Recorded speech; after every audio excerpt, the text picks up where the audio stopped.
अब ये जो जमादात होते हैं ना, देखें अच्छी तरीके से समझ लीजिए कि रजम से वहशत क्यों होती है, इस सज़ा से आवाम को वहशत क्यों है, लोगों को वहशत क्यों कि नहीं नहीं नहीं नहीं नहीं रजम की सज़ा मत दें, संसारी की सज़ा, संसार भी कहते हैं ना, पत्थर मारना, इतने मारना कि बंदा मर जाए, ये सज़ा मत दें। कहाँ है बताइए, सुना है कभी आपने? कितने बड़े बड़े केसेस आए, ये सज़ा सुनी है कभी? नहीं सुनने में आ रही।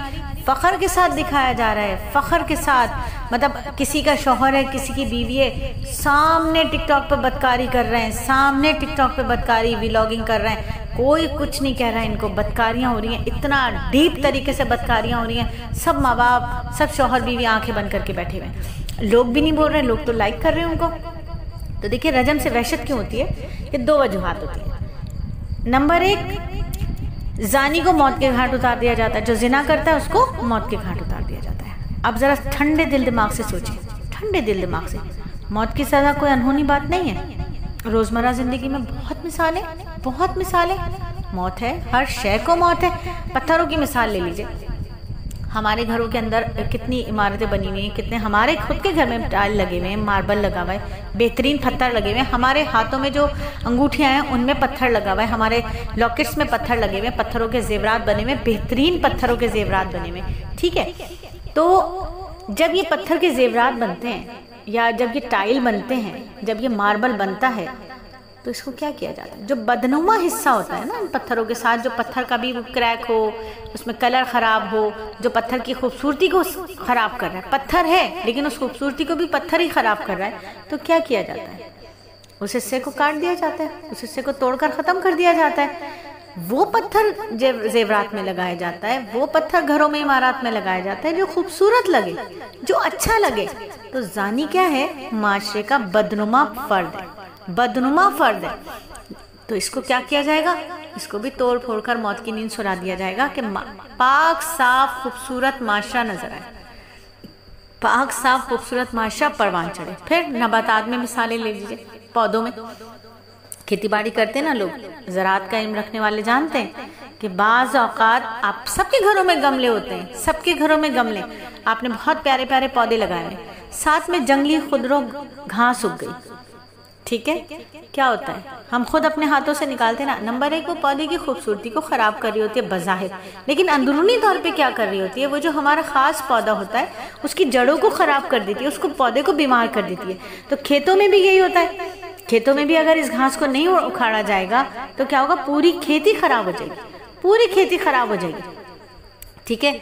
अब इस घास को अगर नहीं उखाड़ा तो ये तो खाएगी खुराक, जब इस खेत में ज्यादा खुराक डाली जाएगी खेत अच्छा करने के लिए, तो इस इजाफी खुराक की वजह से जो असल हमारी खेती है वो खराब हो जाएगी, ठीक है।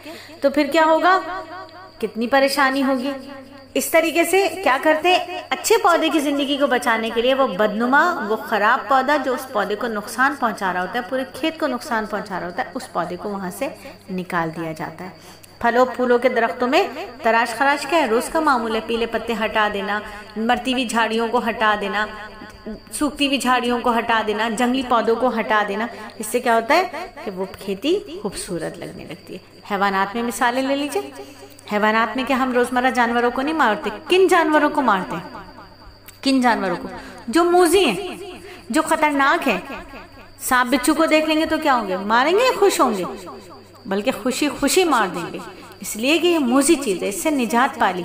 तो जानी जो है ना, जानी को रजम की सजा, जब संसारी की सजा दी जाएगी तो ये मूजी है, पूरे माशरे के लिए ये खतरनाक है, ये मूजी है, ये जहरीला जानवर है, पूरे माशरे के लिए इस मूजी मर्द से, इस मूजी जानवर से निजात दिलाई जाएगी, इस खुदरो झाड़ी से निजात दिलाई जाएगी माशरे को, इस बदनुमा पत्थर से निजात दिलाई जाएगी माशरे को।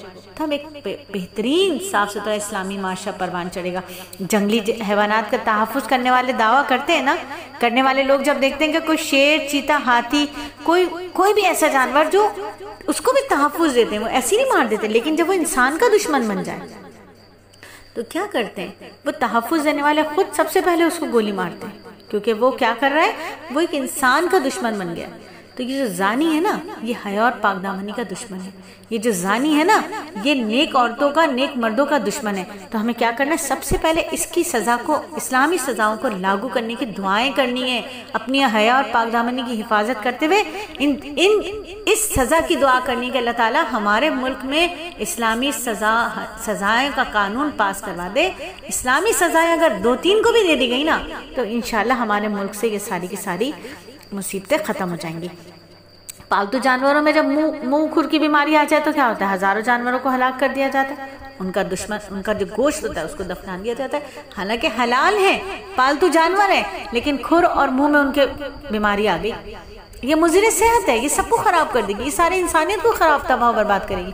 तो अपने पालतू जानवरों को ही मार दिया जाता है, ठीक है ना। तो हुकूमतें ऐसा काम करके क्यों मुतमईन होती हैं कि हमने इंसानों को बचा लिया।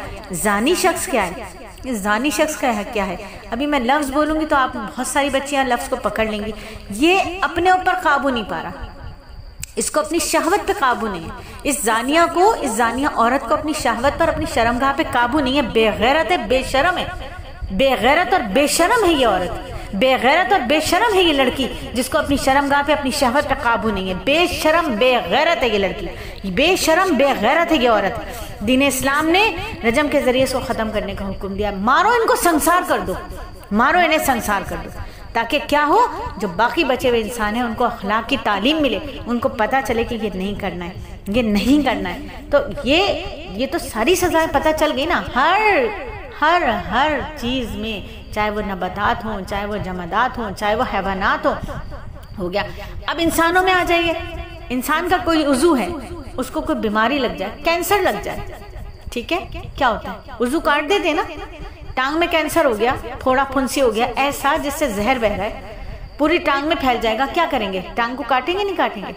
कितनी औरतें हैं जिनको ब्रेस्ट कैंसर हो रहा है, कितनी औरतों को ब्रेस्ट कैंसर हुआ है, ब्रेस्ट काट के फेंक दिए। औरत की सारी खूबसूरती, औरत की सारी जरूरत, उसका बच्चा है, उसकी जरूरत है, क्या हुआ, काट के फेंका। क्यों काट के फेंका, क्योंकि उससे पूरे जिस्म को नुकसान होने का खतरा है। तो जानिया जो है ना, चाहे वो औरत हो, जिना करने वाला चाहे वो औरत हो चाहे वो मर्द हो, शादीशुदा मर्द और औरत जिना करें तो उनकी सजा क्या है, उन्हें संसार कर दिया जाए, उन्हें रजम की सजा दे दी जाए। दुनिया के तरक्की याफ्ता ममालिक में भी अगर कोई शख्स मुल्क के साथ गद्दारी करता है तो क्या करते हैं, जानलेवा बीमारी, मुल्क के साथ गद्दारी, मार दो, गद्दार की सजा, मार दो उसे, ऐसा ही है ना। तो जब जिस्म का कोई उज़ू, ये जिस्म जो है ना, सूरह कहफ में जब हमें ज़ुल्क़रनैन का वाक़या बताया जाता है ना, ज़ुल्क़रनैन का वाक़या सिर्फ इसलिए नहीं बताया एक शख्स था जिसने मशरिक़ से मगरिब तक का सफ़र किया था, नहीं जी, उसको इतनी बड़ी मुमलिकत अल्लाह ने दी थी, उसके बारे में वो बहुत इंसाफ पसंद था, उसके बारे में वो अल्लाह से डरता था, उस मुमलिकत के बारे में।